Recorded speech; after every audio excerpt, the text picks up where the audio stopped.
कक्षा 10 के सभी छात्रों को मेरा नमस्कार।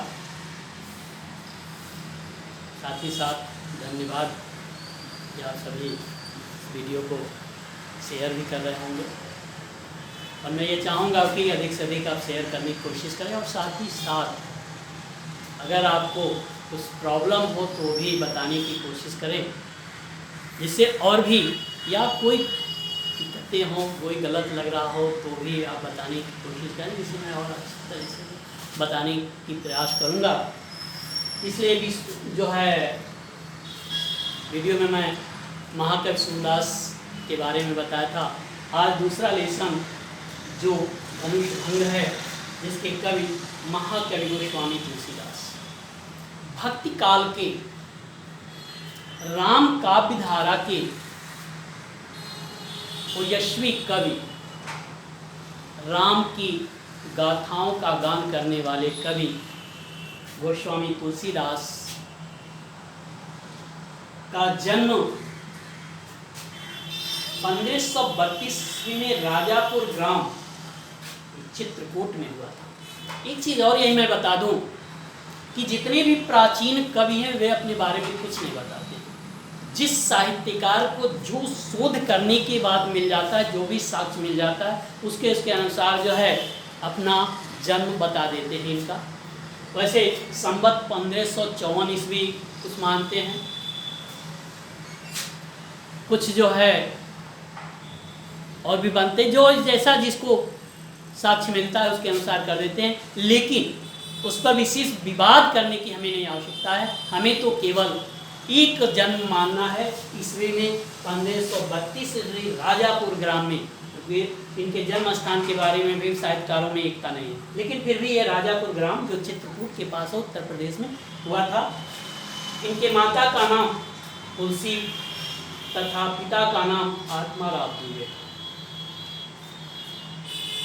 जब ये गर्भ में थे तो बालक जो है, हर बालक 9 महीने गर्भ में रखता था, लेकिन इनके साथ एक अनहोनी हुआ, ये 12 महीने तक गर्भ में रहे। गाँव में ये प्रचलित हो गया कि इनकी कोख में दैत पल रहा है, इसलिए इन्हें घर गांव के बाहर भी कर दिया गया।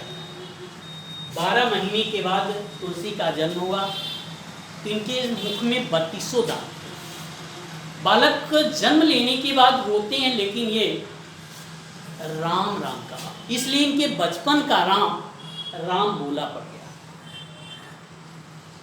जन्म के तत्काल बाद ही मां का देहावसान हो गया। पिता ने इस पुत्र को लेने से इनकार कर दिया, अतः इनकी दासी मां मुनिया ने इनका पालन पोषण किया। अभी ये बहुत छोटे ही थे तभी वो भी चल रहे। गांव में ये लावारिस की तरह से इधर उधर घूमते थे और गांव में इनका नाम रामबोलवा पड़ गया।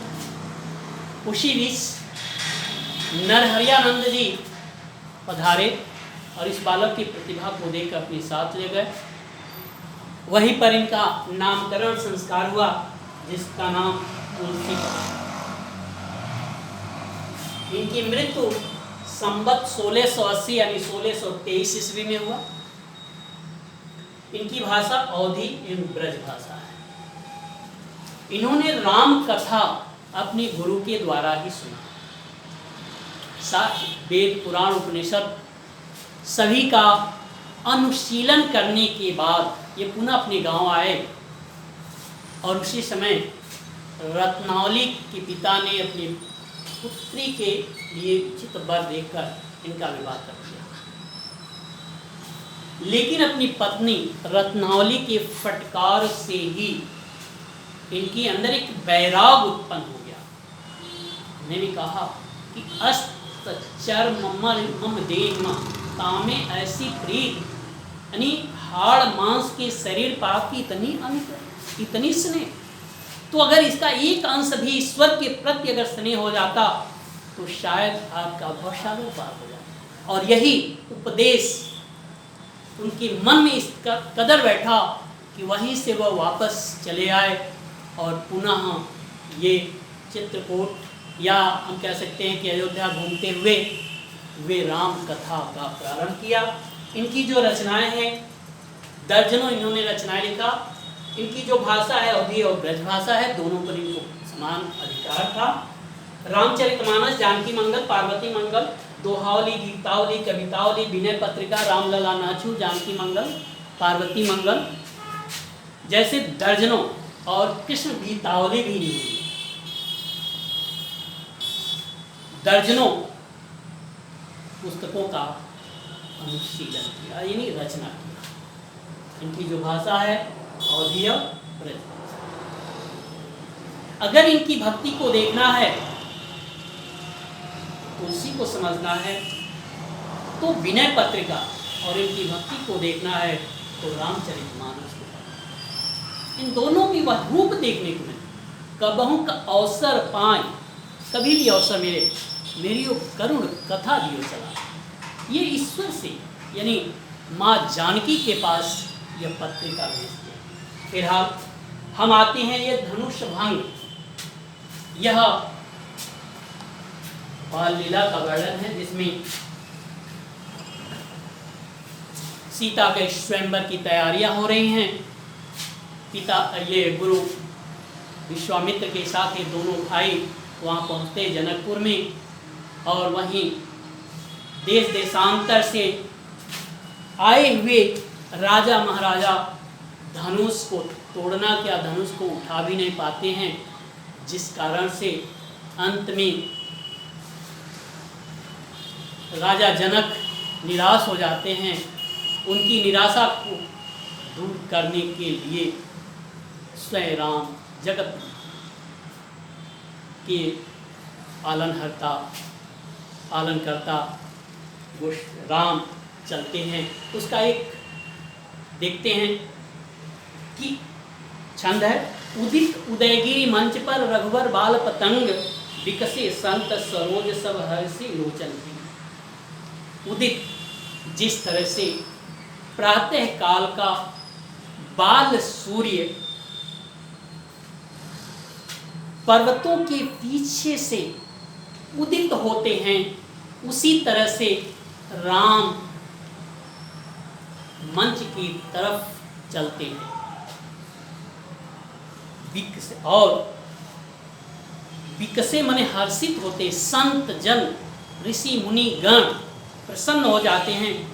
सरोज जिस तरह से सूर्य के उदित होने से कमल की पंखुड़ियां खिल जाती हैं, उसी तरह से मंच की तरफ गमन करते हुए जाते हुए राम को देख करके ऋषि मुनि संत सब प्रसन्नचित हो जाते हैं। सब हर्षि लोचन रिंग, उनके नेत्रों में खुशियां फैल जाती हैं। यहाँ रूपक अलंकार है, निपहि केरी आशा निसी नासी, वचन नखत अवली न प्रकाशी। निपह के या निप राजा देखकर आशा निसी नासी, जो आशा बनी थी राजाओं के रूप क्रिया को देखकर जो निराशा थी, उससे राम को बढ़ते हुए देखकर एक आशा की किरण हो जाती है। सब कुछ जो निराशा है वह नष्ट हो जाती है। बचन नखत अवल न प्रकाशी, लेकिन उनके मुख से जो वाणी है वह निकल नहीं पाती, वह व्यक्त नहीं कर पाती, बता नहीं पाती कि मैं कितनी खुश। मानव मही पर कुमुद मुस्काने, कपटी रूप लुक दिखाने। इस तरह के इसको देख करके मानो माने मानो यहाँ उत्प्रेक्ष अलंकार है। महिप माने राजा, रूपी कुमुदनी क्या हो जाते हैं, सपचाने लगते हैं। ये कुमुदनी की सबसे बड़ी विशेषता होती है कि सूर्य के उदित होने से वो कुमला जाता है और चंद्रमा के उदित होने से वह खिल जाता है। उसी तरह से ये राम रूपी, राम के से आने से ये महिप जो घमंडी मानी अभिमानी राजा हैं वह संकोच कर जाते हैं।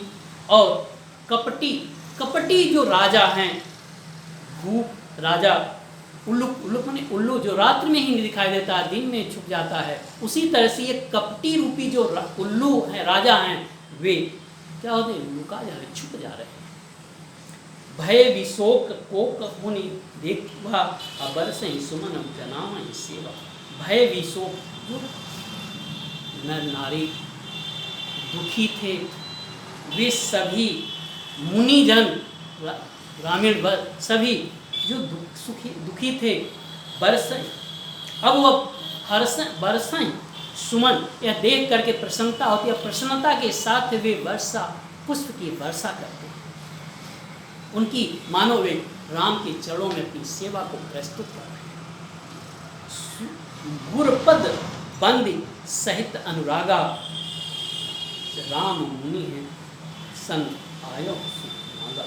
गुरु विश्वामित्र की चरणों में बड़े ही प्रेम भाव से, अनुराग से, प्रेम से उनके चरणों की वंदना करके, उनसे आज्ञा लेकर के वे आगे चलते हैं। सहज ही चले सकल जग सा, बड़े ही स्वाभाविक भाव से, ऐसा नहीं कि घमंड में, ऐसा ही भी नहीं कि वे बहुत घमंडी के साथ, गर्व के साथ वो चलते हैं, बड़े ही सहज भाव से वे पूरे तीनों लोकों के स्वामी चलते हैं। अमन मंजुल वर पूजल राम, जिस तरह से हाथी का बच्चा, हाथी बड़े ही मस्त भाव से आगे की ओर बढ़ता है, उसी तरह से राम भी मंच की ओर जाते हैं। चलत राम सब पुर नर नारी, राम जब चलते हैं तो जनकपुर के सभी नर और नारी पुलक प्रसन्नचित होते हैं, पूरी तन भय सुखाई और पूरे शरीर प्रसन्नता से सराबोर हो जाता है, सुखी अनुभव करते हैं, सुखी होते हैं। बंदी पितर सुर सुकृत सम्हारे, जो कछ पुण्य प्रभाव हमारे। वे अपनी पितरों को, अपनी देवताओं को सुकृत करते हैं, अनुग्रह करते हैं, सुकृत करते हैं, उनसे बार बार जो है विनती करते हैं, प्रार्थना करते हैं कि अगर जो कुछ भी मेरा पुण्य प्रताप है तो उस प्रभाव को धारण करें, प्रभाव को देखें।